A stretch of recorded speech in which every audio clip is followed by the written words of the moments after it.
நகை காணாம போன விஷயத்துல அவளை அவமானப்படுத்தி ஊர் தலைவர் பதவியை பறிக்கலான்னு பார்த்தா அந்த டிரைவர் திரும்பவும் நகையை கண்டுபிடிச்சு கொண்டு வந்து சேர்த்துட்டான்.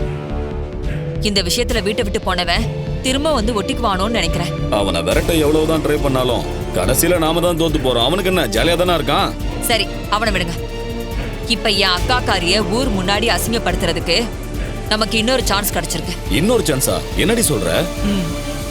நாளைக்கு மகளிர் தினம் வருதுல்ல? ஆமா. லோட்டஸ் லேடிஸ் கிளப்னு ஒண்ணு இருக்கு. அது உங்களுக்கு தெரியும்ல? ஏன் தெரியாது? நல்லா தெரியுமே. அந்த கிளப்காரங்க இந்த வருஷத்தோட சிறந்த பெண்மணியா என் அக்காக்காரிய தான் செலக்ட் பண்ணிருக்காங்க. நாளைக்கு அவளை பாராட்டி விருதும் கொடுக்க போறாங்க. அப்படியா மருமகளே? ஆமா, உங்க அக்காக்காரி அப்படின்னு பெருசா சாதிச்சிட்டான்னு விருதெல்லாம் கொடுக்க போறாங்க. அதை விடுங்க மாமா. நாளைக்கு ஃபங்க்ஷன்ல வச்சு லேடிஸ்களுக்கு நிறைய நல்ல திட்டங்கள் பண்றதுக்கெல்லாம் ஏற்பாடு பண்ணியிருக்கா. 500 பேருக்கு லேப்டாப், அப்புறம் சில பேருக்கு ஆட்டோ, இன்னும் சில பேருக்கு தொழில் தொடங்க பணம் கொடுக்கலான்னு இருக்கா. அடேங்க அப்பா, உன் அக்கா அள்ளி விட்டுருக்கிற நலத்திட்டங்களை செய்யறதுக்கு கோடி கணக்குல பணம் செலவாகும். ஆமா, அது எதுக்கு இப்ப செய்யற அவ? கோயில் நகை விஷயத்துல பத்திரிக்கைக்காரங்க அவளை திருடின்னு போட்டு கண்ணாப்பனான்னு எழுதிட்டாங்க. அதுல அவளுக்கு ரொம்ப மன வருத்தம். அதை எப்படியாவது சரி பண்ணணும்னு பார்த்தா அதுக்கு விருது கொடுக்கிற ஃபங்க்ஷனை பயன்படுத்திக்கலான்னு நினைச்சு இதையெல்லாம் அறிவிச்சிருக்கா. மாமா, அவ நினைக்கிறது நடக்க கூடாது. இந்த தடவையும் அவமானப்பட்டு தான் நிக்கணும். அந்த லேடிஸ் கிளப்ல கொடுக்கிற அவார்டையும் அவ வாங்க முடியாதபடி தான் பண்ணணும். சரி, அதுக்கு என்ன பண்ணலாம் சொல்லு. 500 பேருக்கு லேப்டாப் கொடுக்கறேன்னு சொல்லியிருக்கால, அத அவ கொடுக்க முடியாதபடி பண்ணா போதும்.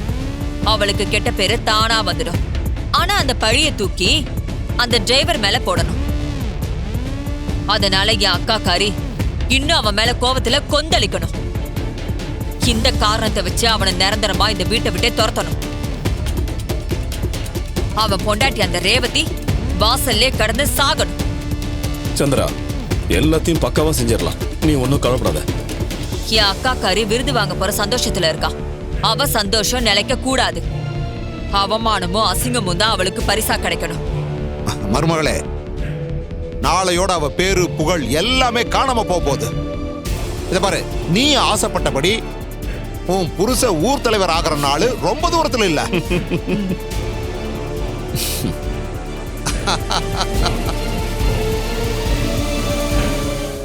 என்ன ஈஸ்வரி, நல்லா நீட்டா ட்ரெஸ் பண்ணிட்டு கிளம்பிட்ட? ஃபங்க்ஷன்னா நீட்டா தானே போய் ஆகணும், அதான். அம்மா, இன்னைக்கு உங்களை பார்க்கவே சூப்பரா இருக்கீங்க. ஆமாம்மா, ஸ்வாதி சொல்றது கரெக்ட் தான். இன்னைக்கு ஊருக்கண் எல்லாமே உங்க மேலதான் இருக்க போகுது. கண்டிப்பா நீங்க வீட்டுக்கு வந்ததும் சுத்தி போடணும். ஏய், என்ன எல்லாரும் என்ன கிண்டல் பண்றீங்களா?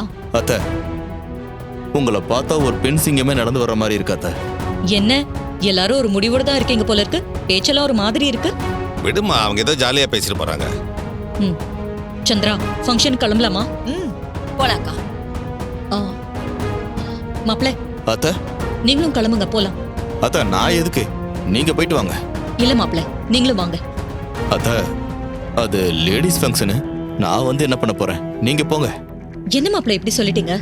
நீங்க வந்துதான் நான் சீஃப் கெஸ்ட் கிட்ட இருந்து விருது வாங்குறத போட்டோ எடுக்கணும். அந்த போட்டோவை பேனரா மாத்தி அந்த டிரைவர் பைய கண்ணுல படுற மாதிரி ஊர் முழுக்க வைக்கணும். இதெல்லாம் நீங்க தானே செய்யணும்.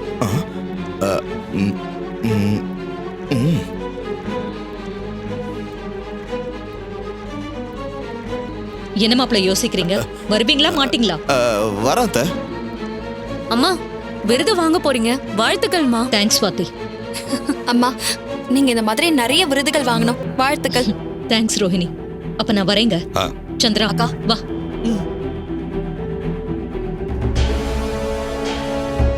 என்ன ரேவதி, அம்மாக்கு நீ வாழ்த்து சொல்ல மாட்டியா? நான் வாழ்த்தலன்னா என்ன? அதான் வீட்டுல இருக்கிற எல்லாருமே வாழ்த்து சொல்லிட்டாங்களே. இத பாரு, உன்னை நல்லா புரிஞ்சுக்கோ. உன்னை எப்பவும் ஏன் மகன்னு சொல்லதான் நான் விரும்புறேன். அவனோட ஒய்ஃப்னு சொல்றத நான் அடியோட வெறுக்கிறேன்.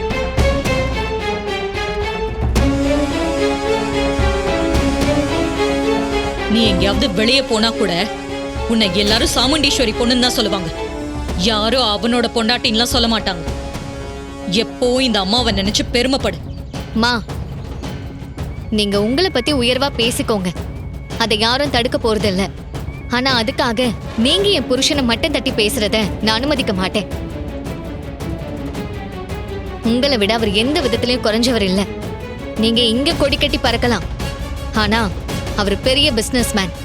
உலகம் முழுக்க அவருக்கு பேரும் புகழும் இருக்கு. அப்படி சொல்லுமா. மாப்பிள்ள ஒண்ணு எந்த விதத்திலையும் இவளோட குறைஞ்சவர் இல்ல.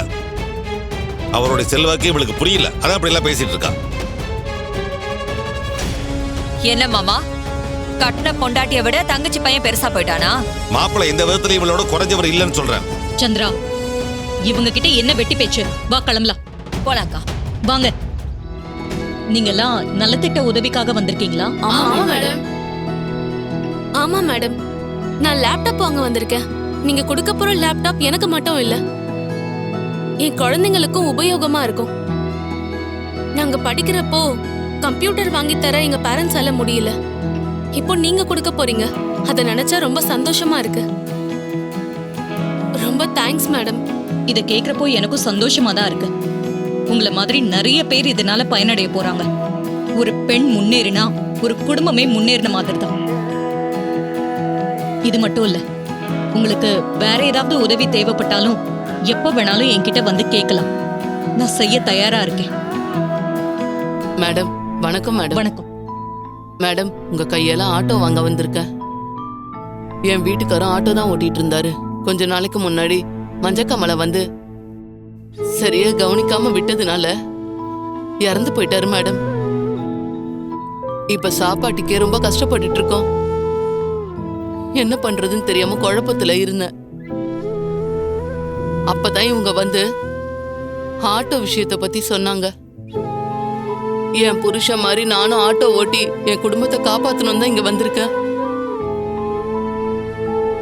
உங்க வாழ்க்கையில நடந்த விஷயங்களை கேட்கறப்போ எனக்கே கஷ்டமா தான் இருக்கு.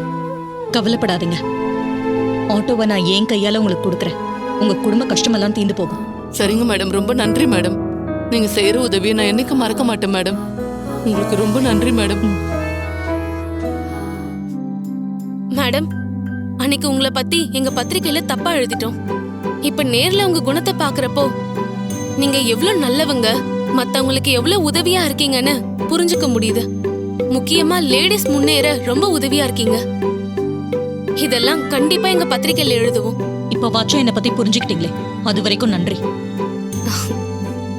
என்ன இவள டேமேஜ் பண்ணலான்னு பார்த்தா இவளோட இமேஜ் கூடிக்கிட்டே போயிடும் போல இருக்கே. இத தடுக்கணுமே. Madam, function ஆரம்பிச்சிடலாமா? இன்னும் கொஞ்ச நேரத்துல லேப்டாப் கம்பெனில இருந்து வந்துரும். அதெல்லாம் கொடுத்ததுக்கு அப்புறமா ஃபங்க்ஷன் ஆரம்பிச்சிடலாம். சரிங்க மேடம்.